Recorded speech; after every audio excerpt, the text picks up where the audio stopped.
오늘 우리 함께 읽을 기록된 하나님 말씀, 신약의 말씀입니다. 마태복음 제15장 10에서 20절까지의 말씀입니다.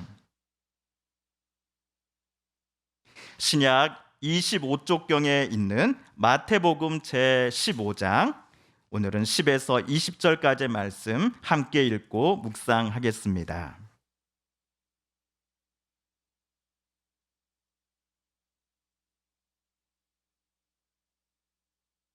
저와 여러분이 한 절씩 마지막 20절 함께 다 같이 봉독하겠습니다. 먼저 10절 말씀을 제가 봉독합니다. 무리를 불러 이르시되 듣고 깨달으라. 입으로 들어가는 것이 사람을 더럽게 하는 것이 아니라 입에서 나오는 그것이 사람을 더럽게 하는 것이니라. 이에 제자들이 나와 이르되 바리새인들이 이 말씀을 듣고 걸림이 된 줄 아시나이까?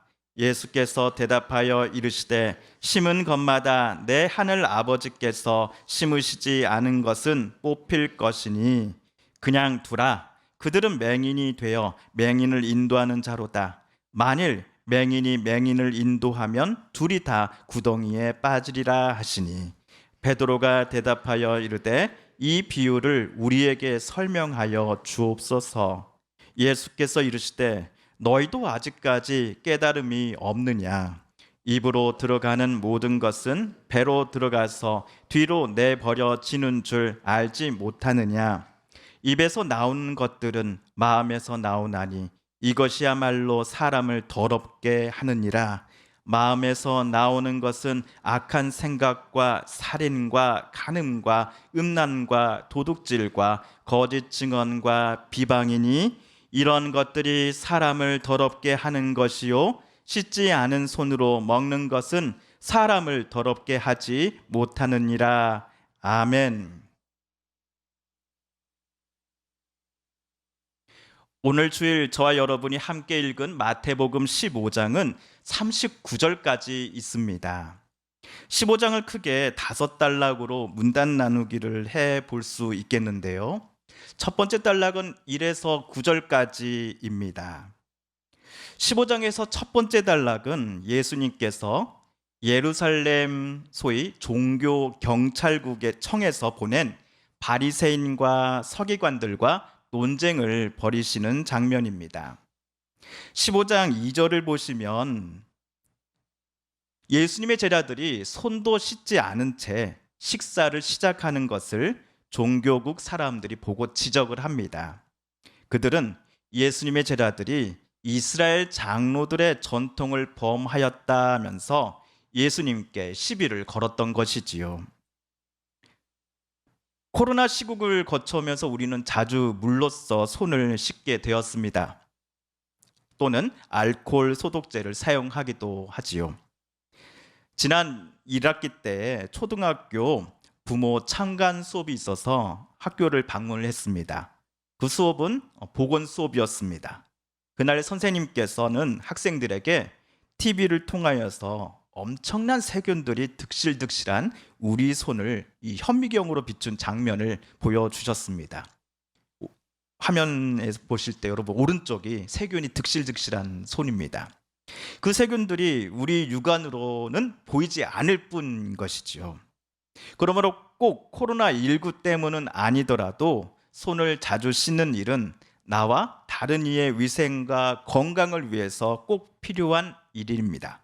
특히나 식사 때에는 손을 사용하여 음식을 입으로 가져다 넣는 일이 많기에 식사 전 손을 깨끗이 물로 씻어야 할 것입니다.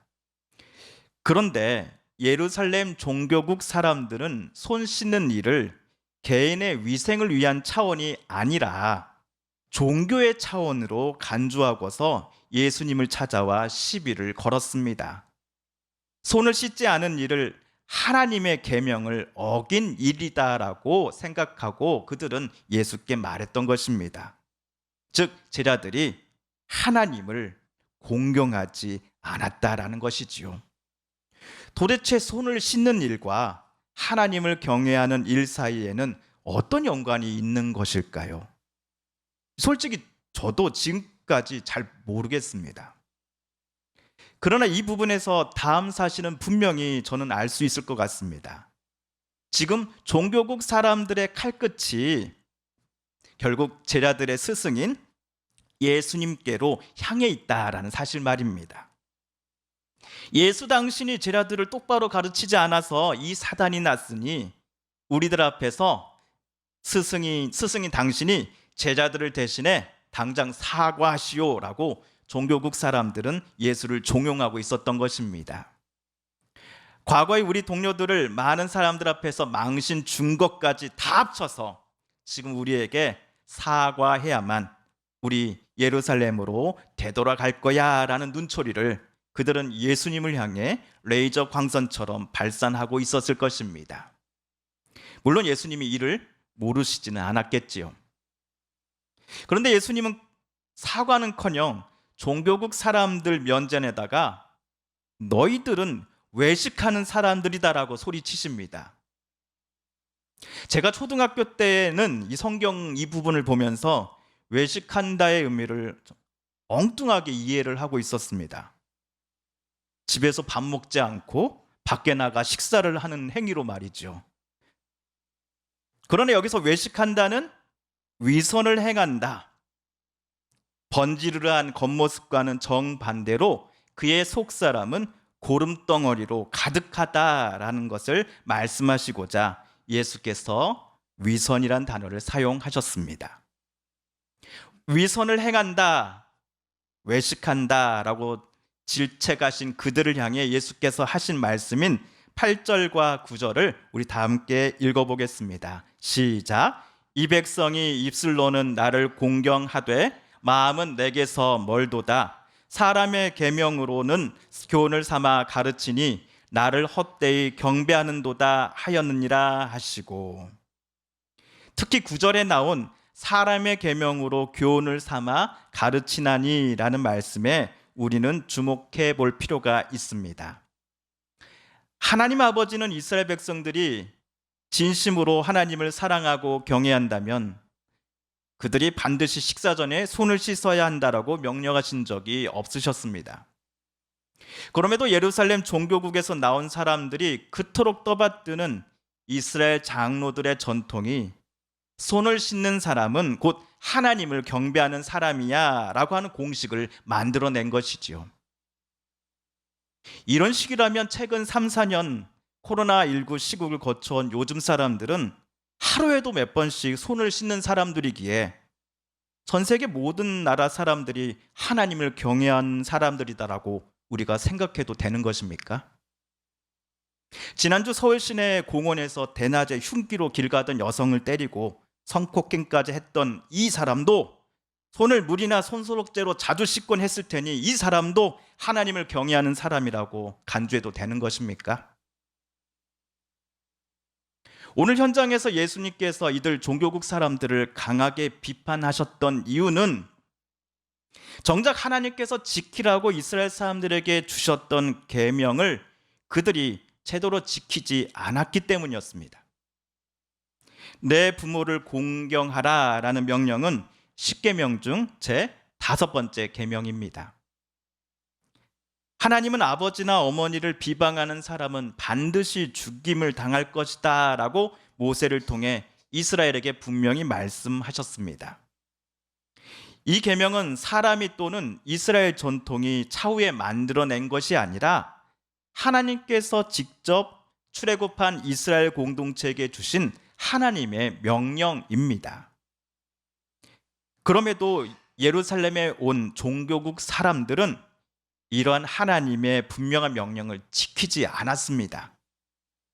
예수님의 말씀을 토대로 예시를 들어보면 대략 이런 경우입니다. 아버지, 어머니, 부모님께서 저에게 어렵게 부탁하셨던 돈이 저에게 있기는 있습니다만, 근데 어쩌죠?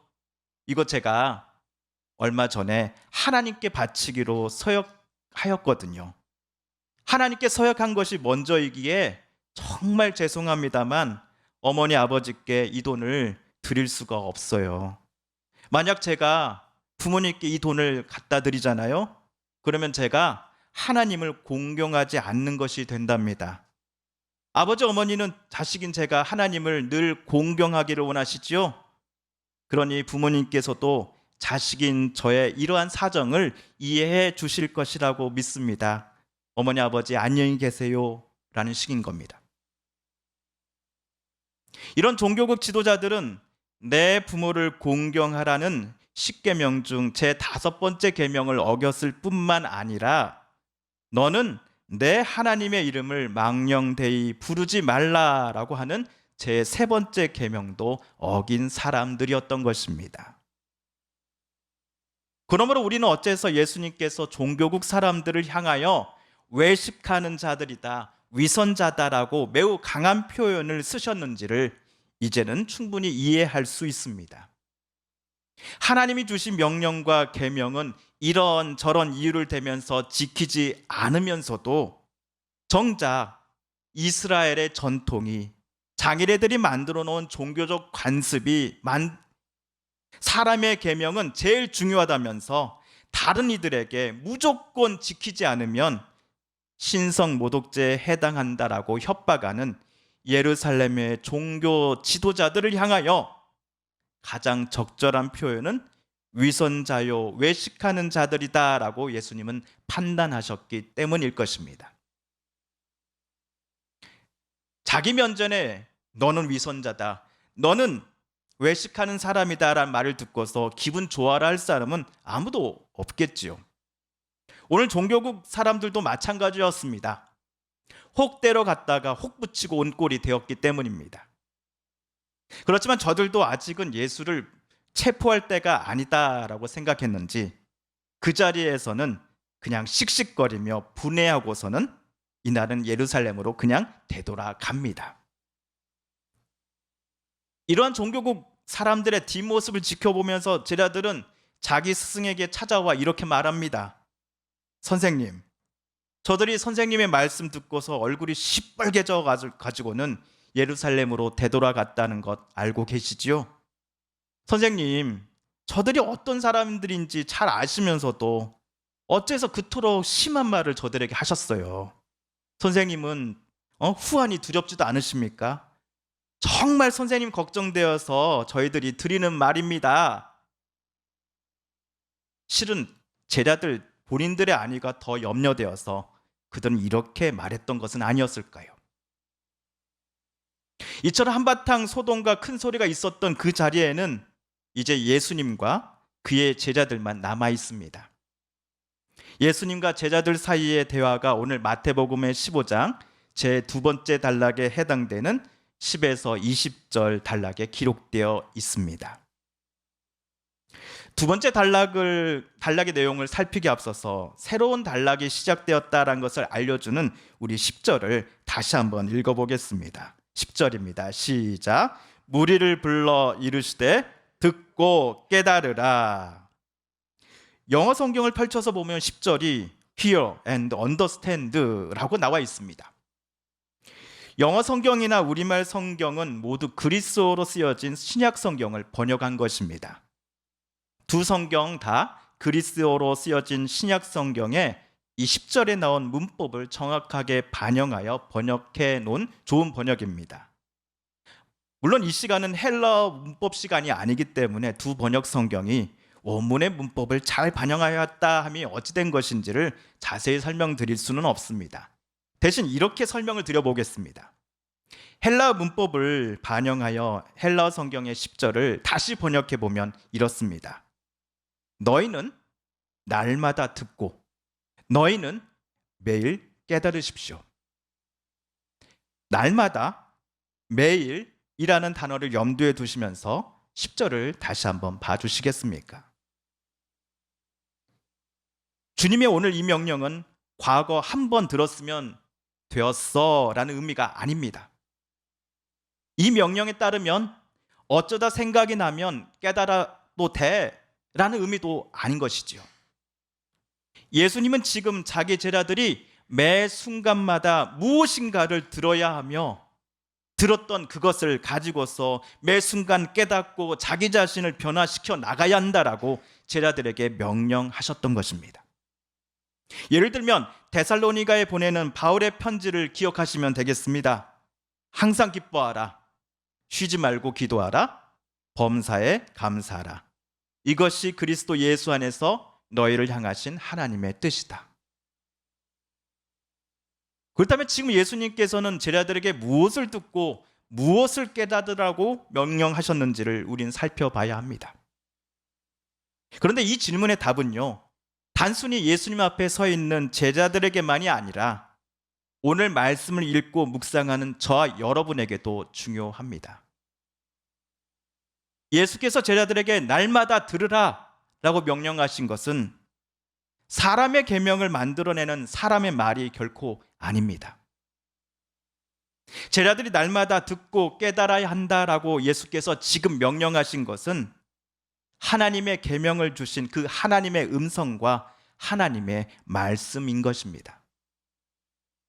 하나님의 말씀을 매 순간 듣기를 기뻐하며 하나님의 말씀을 통해 자기 자신을 비춰보면서 하나님의 그 사람으로서 날마다 우리의 인격과 신앙이 성숙해져 가야 함을 예수께서는 말씀하셨던 것입니다.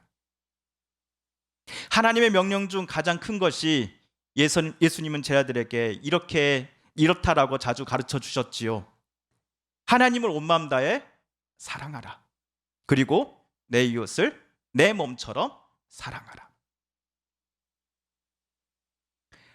만약 제자들이 예수께서 지금 명령하신 것과는 달리 하나님의 말씀이 아니라 예루살렘 종교국 지도자들이 그토록 애지중지하는 이스라엘 장로들의 전통이라든지 그들이 만들어낸 사람의 계명에 집중한다면 어떤 일이 일어날까요?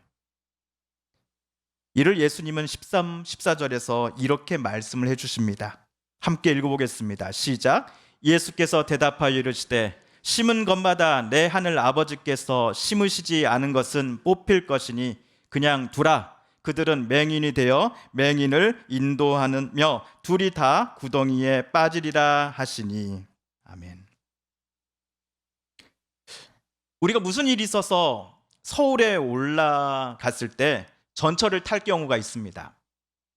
저도 매번 헷갈리는 역이 신도림역입니다. 인천행을 타야 할 때 수원행 기차를 타면 될까요, 안 될까요? 안 되겠죠. 근데 어떤 분이 제게 찾아오셔서 저도 어리버리한데 이번에 오는 차가 수원행이 맞습니까? 라고 물어보는 때가 종종 있습니다.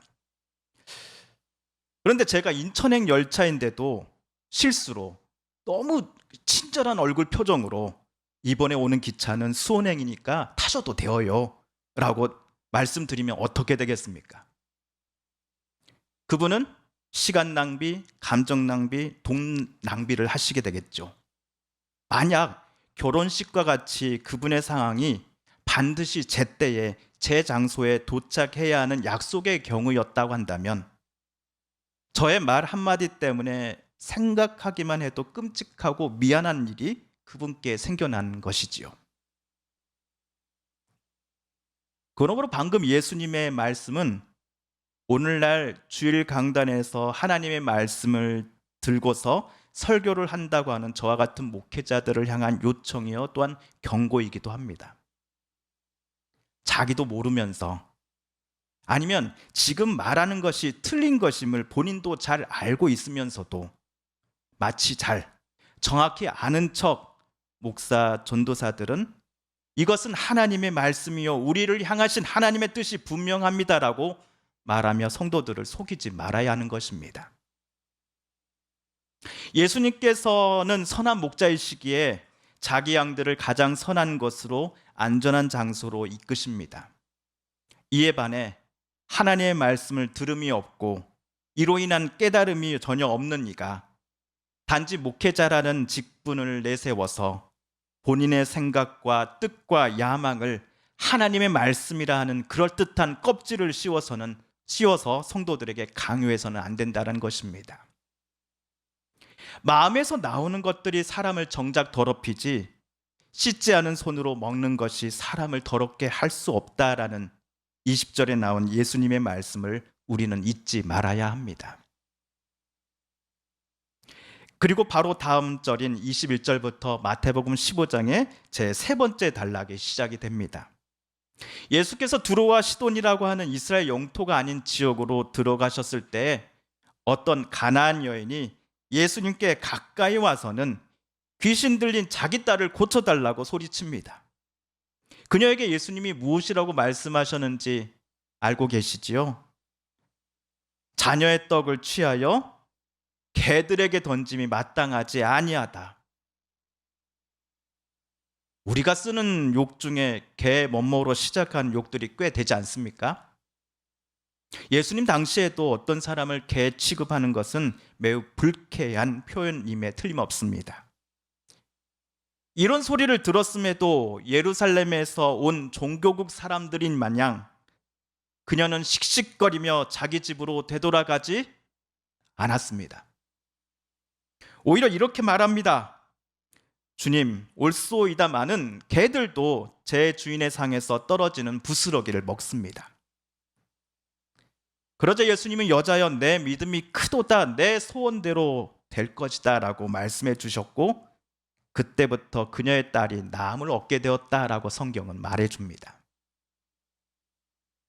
이스라엘 사람들이 그토록 경멸하는 가나안 여인이 오늘 예수님께 당신의 믿음이 큽니다라는 말을 들었습니다. 이에 반해 스스로를 경건하다라고 이 세상 어느 누구보다도 하나님을 사랑하고 경외하며 하나님의 뜻을 잘 알고 있고 하나님의 뜻대로 정결하게 살고 있다며 자신을 남들 앞에 과시하는 예루살렘 종교국 지도자들은 예수님께로부터 위선자다, 외식하는 사람들이다라는 꾸짖음을 들어야만 했습니다. 인종, 성별, 나이에 상관없이 하나님을 향한 진심 어린 사랑과 신뢰를 가진 이들을 하나님의 아드님이신 예수께서 칭찬하셨음을 우리는 알 수 있습니다. 하나님의 말씀을 날마다 듣되 그 말씀대로 매 순간 깨달으며 살라는 예수님의 명령을 저와 여러분 지키며 산다라는 것은 하나님께 내 자신을 온전히 맡기며 하나님께서 나를 가장 선한 길로 내 자녀의 삶을, 우리의 가족의 일을, 우리의 교회를 인도하실 것임을 내가 신뢰하고 기쁨으로 주님의 인도하심에 순종하게 하겠다라는 의미와 같은 것입니다. 그래서 예수님은 가나안 여인을 칭찬하셨던 것이지요. 시편 119편 105절에 나온 다윗의 고백을 우리는 기억합니다. 주의 말씀은 내 발에 등이요 내 길에 빛이니이다. 주님의 의로운 규례들을 지키기로 맹세하고 굳게 정하였습니다. 오늘 주일 우리가 함께 살펴본 마태복음 15장의 앞 세 단락에서 성경이 저와 여러분에게 말씀해 주시는 메시지는 하나님을 진심으로 사랑하며 하나님의 뜻과 인도하심에 기쁨으로 순종하고 신뢰하는 이들이야말로 하나님 앞에 정결한 사람들로 인정받는다라는 사실입니다. 하나님을 정작 두려워하지 않으면서 자신의 욕망 채우기 위한 수단으로서 하나님의 이름을 사용해 누군가를 겁박해서는 안 될 것입니다. 하나님을 진실로 사랑하지 않음에도 기독교라고 하는 독특한 종교 문화와 언행들을 충실히 이행하는 내 자신의 모습을 바라보면서 내 믿음이 좋다라고 착각해서도 안 될 것입니다. 그러므로 오늘 우리가 함께 읽은 예수님의 말씀과 명령 앞에 우리 자신을 또한 저와 여러분의 믿음을 비춰보았으면 좋겠습니다. 그리고 우리 이렇게 다짐해 보았으면 좋겠습니다. 우리 날마다 하나님의 말씀을 듣겠습니다라고 말입니다. 내 고집, 내 자존심, 내 야망을 모두 내려놓고 십자가에 못 박고 그 하나님의 음성에 기쁨으로 순종하겠습니다라고 말입니다. 그리고 그 들은 바 하나님의 말씀대로 깨닫고 그 말씀대로 행하며 오늘 또 내일 또 살아가겠습니다라는 다짐, 저 여러분 함께 이 아침 해보시지 않으시겠습니까? 우리 함께 기도하겠습니다. TV CM, 라디오 CM, 선거 홍보 영상, 기업 홍보 및 기록 영화를 전문으로 기획, 촬영하여 제작하는 산여울 기획은 1등 제품을 2등 가격으로 공급합니다. 산여울 기획.